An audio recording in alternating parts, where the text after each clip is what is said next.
Bombshell claims from a military whistleblower. UFO wreckage recovered by the U.S. kept classified by a secret government program for decades. You are saying to the human race, for the first time, an official intelligence representative at a high level from the US government is saying publicly, we are not alone.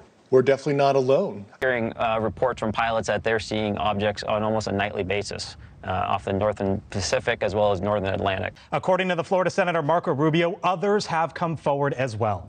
The top-ranking Republican senator on the Intelligence Committee says other intelligence officials have come forward in secret to Congress alleging first-hand accounts of UFOs. There are whistleblowers beginning to come out in other settings besides this, and I applaud them, and I think more should do so. They're not lying. They're telling the truth. Something is going on. These people at some point, or maybe even currently, have held very high clearances and high positions within our government. The UAP task force was refused access to a broad crash retrieval program. My God, the president and the director of the CIA are being denied access. You know, we have the Pentagon pushing against us, calling some of our witnesses, telling them, you know, don't go testify before this committee. This thing has been covered up. It is ridiculous. The Pentagon needs to come forth with the truth, finally. These programs have been hidden from them, that they've not been allowed to exercise their lawful oversight role. Former staff director of the Senate Intelligence Committee is publicly calling on the government to reveal what it has. He says he's spoken to 4 witnesses who say the same thing that Grush says. If the government does have proof, why do you think they want to keep this under wrap? I don't know, but I think we're starting to see the risk associated with keeping this under wraps for too long. We have spacecraft from another species. We do, yeah. If these objects are flying around, that have been for a number of years, the assumption would be that they would likely crash at some point and that there would be an operation to retrieve it. How many? Quite a number. You're kidding. 121. We learned of another one last night from a very high level whistleblower. People who we entrusted to do some really important things for our country are saying some pretty incredible things. Everyone, the entire American public, has been lied to for decades. Yeah, there's a sophisticated disinformation campaign targeting the U.S. populace, which is extremely unethical and immoral. Very senior intelligence person. And, you know, he had 2 Black Hawks over his house, shaking his house with his kids in it. A lot of them are very fearful of their jobs, fearful of their clearances, fearful of their career. And some, frankly, are fearful of harm coming to that. It's a very thuggish situation going on. Treason against the United States of America. Murder. We do have a man who's this former chairman of a major Fortune 100 company who wants to come forward, but he and his family have been threatened in the last month. There are wet works, kill teams that will be deployed. And so this is very, very serious. It needs to be taken seriously. I have been threatened, and we've had some losses in our team. I've had a few people over the years that worked with me who have been killed. It's difficult. We had the contract for all military services out at the Roswell Army Airfield. But anyway, we were walking up the ramp and I saw a lot of debris. We had the contract for all military services. It looks like you had a crash. The 4 fragile fingers and the long arm, real short joint, the large eyes. Nevada is abuzz tonight with stories about the crash of an unknown object and the alleged sighting of strange creatures in the backyard.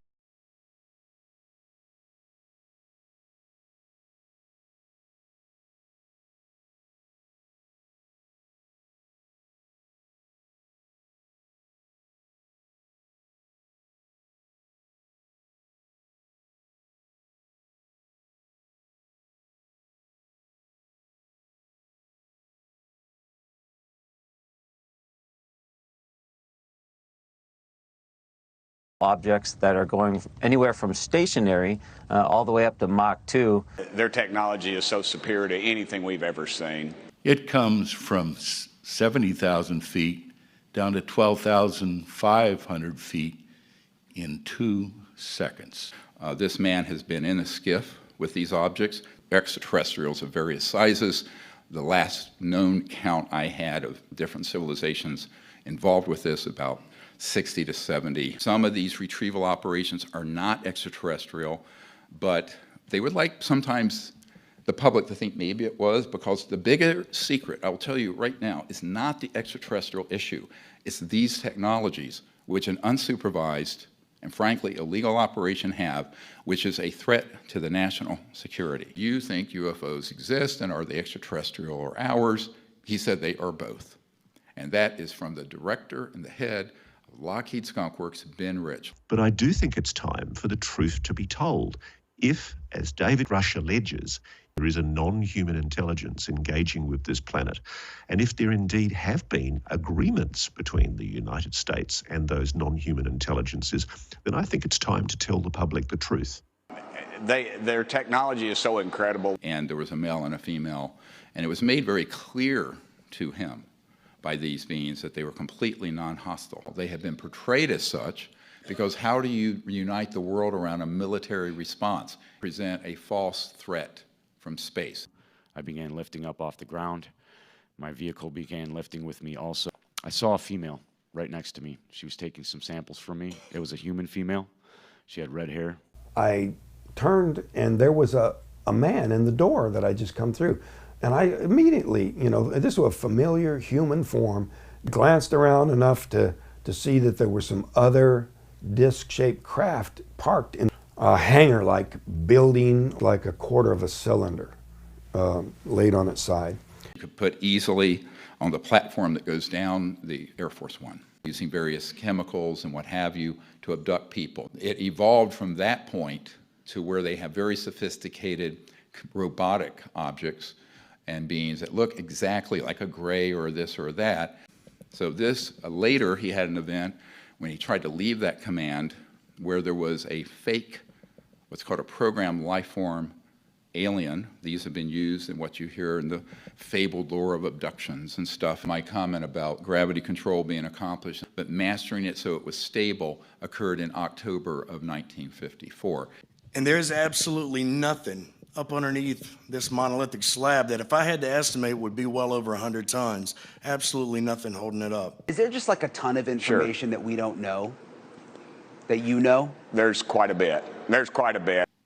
Anything you can imagine that they've done on Star Trek is out in the desert. He's not talking about Area 51. He's talking about the Lockheed assets. These technologies would immediately solve the world's energy, environmental, and poverty problems. And he writes, we must know the facts concealing such vital information. If we are not alone, this poses a huge barrier to successfully adapting to the world around us. This organization is transnational, it operates globally, and so this is not just a U.S. problem, it's a global problem. A shadowy government with its own Air Force, its own Navy, its own fundraising mechanism, and the ability to pursue its own ideas of the national interest, free from all checks and balances, and free from the law itself. Horrible incident, which now is quite clear from other sources, involves a type of human slave trade. They also had these containers that was illustrated right here, which come to find out through recent revelations from yesterday from somebody who came forward to Dr. Greer. I don't know who they are, but what they had told him and what he has told me is that this gentleman knows exactly what these were used for, because they had like a cylinder on the front, which is either for oxygen or what I have hypothesized was for vacuum sealing, which lead me to suspect that they were smuggling narcotics or drugs. Come to find out it's more disturbing than that. This gentleman has first-hand account with this and says that it was for people. It's very disheartening, especially because that part of the world have already gotten ravaged, and it's something that is very hard to see right now because of what I've witnessed. This platform actually rose up off the ground itself. The top part of the craft actually met it down in the middle like this, and it formed into one solid piece. It floated right above the tree line. It shot over to the left, basically where the ocean was, at so fast, I would estimate probably 3,000, 4,000, 5,000 miles an hour instantaneous like that. It produced no sonic boom. Naval ship HMAS Adelaide has arrived in Brisbane and is being loaded with humanitarian aid ready to be sent to Tonga. Our rescue ship is expected to depart Brisbane tomorrow and take a week to reach Tonga.